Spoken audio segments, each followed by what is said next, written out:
Magandang araw po mga kapuntos, at sa araw na ito po meron po akong tampok na video para sa inyo at sana ay magustuhan ninyo.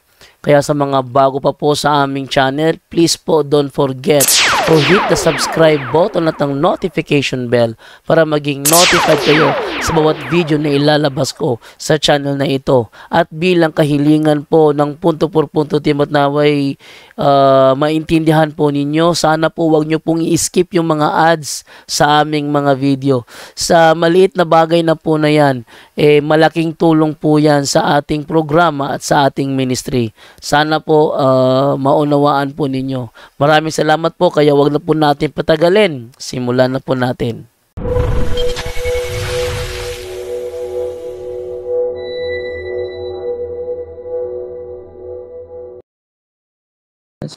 Hello mga kapatid, magandang gabi po sa inyong lahat.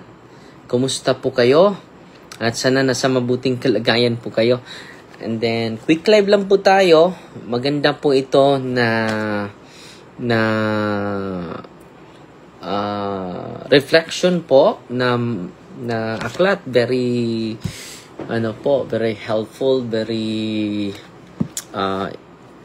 enlightening itong aklat na ito. I-share ko po sa inyo ha. Quick live lang po tayo, and then meron pa akong papasukan na meeting with the punto per punto na mga ministries natin, online, international ministries natin. Okay? So, there are also two kinds of temptation. About humility po ito. No? Mas mabuti na let us pause and reflect the wonderful messages of wise men, katulad itong Father Cachetan, Mary D. Bergan. Ang ganda ng mga reflection niya about humility, mga kapatid.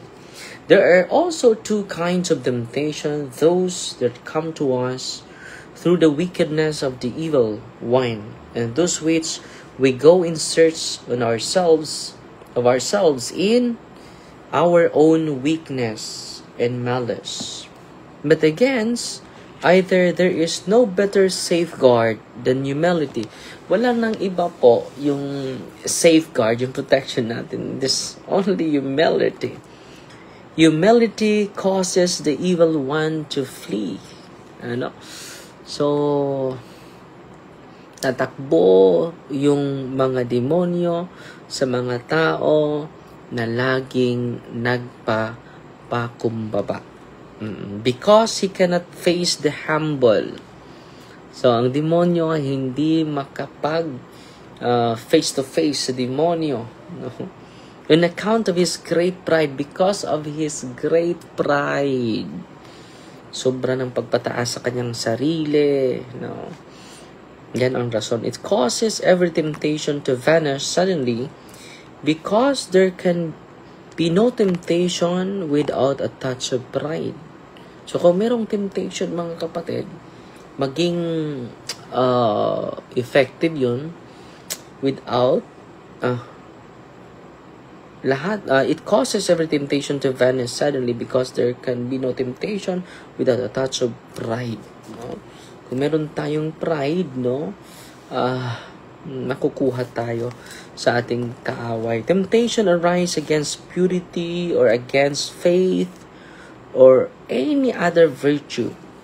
But we can easily overcome them if we humble ourselves in our hearts and say, so kung patuloy tayong magpakumbaba sa ating puso, humble heart, mga kapatid, we can overcome all kinds of temptation, mga kapatid. And say to ourselves, Lord, I deserve this terrible temptation as a punishment for my pride. And if thou dost not come to my help, I shall surely fall. Kung hindi ka tutulong sa akin, madadapa talaga ako. I feel my weakness and that I can do no good of myself. Help me. Tulungan mo po ako, Panginoon. O God, come to my assistance.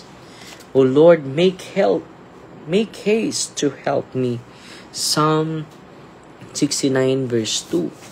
So, tawagin natin ang Panginoon and then let us consecrate our heart to Him.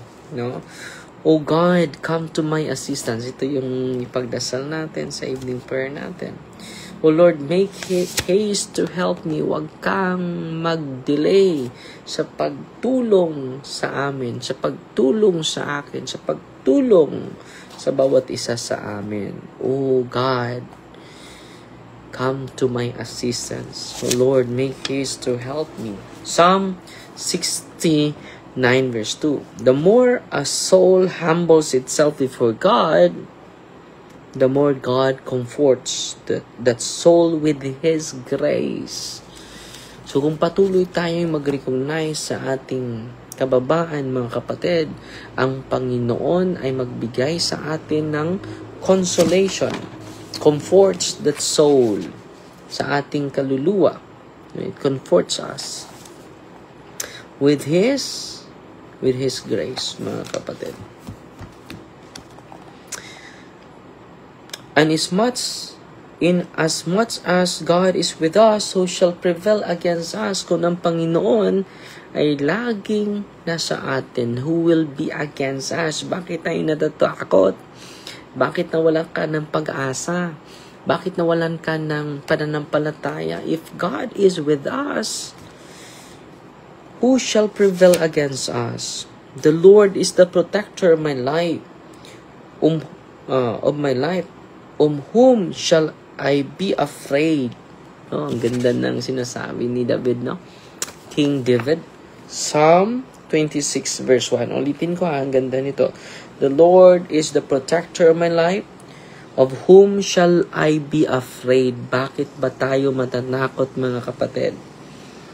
And said, King David and Saint Paul said, Romans chapter 8 verse 31, if God be for us, who is against us? Diba? If God be for us, who is against us? Romans chapter 8 verse 31, hindi tayo dapat matatakot. The strongest subterfuge which the devil can employ in order to make us fall into temptation is to flatter our humility. To fake a humility, mga kapatid. That's preventing us from being humble. So, anong gusto ng demonyo? Fake humility. To flatter our humility. Bakit? To prevent us to be humble. For if the evil one succeeds in persuading us that we have sufficient strength of ourselves to overcome temptation, kaya ko na yan, dahil malakas ako. Yan po, mag-ingat po kayo dyan. No? We have already succumbed.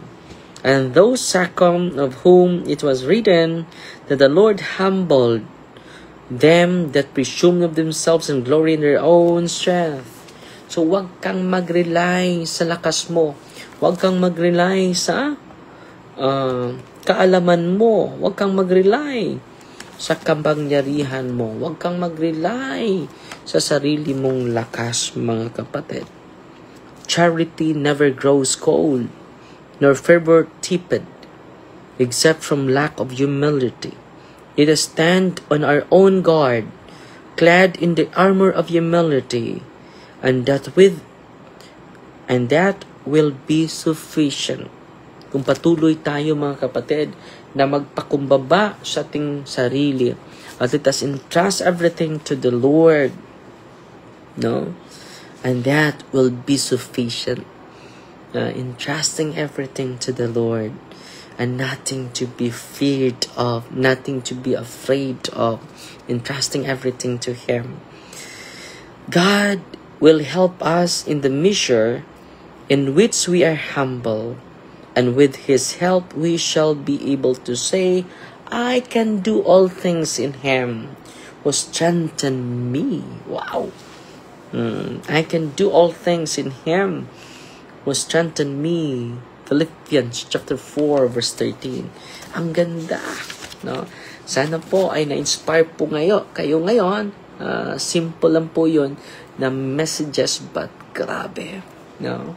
Bakit ba tayo magpatuloy? Because I can do all things in Him. Not without Him. I can do all things with Him who strengthened me, the Lord. Philippians chapter 4 verse 13. So, yan lang sa muna ha, yung ating kunting sharing mga kapatid. Bakit hindi ko na makikita yung mga comment ninyo, no?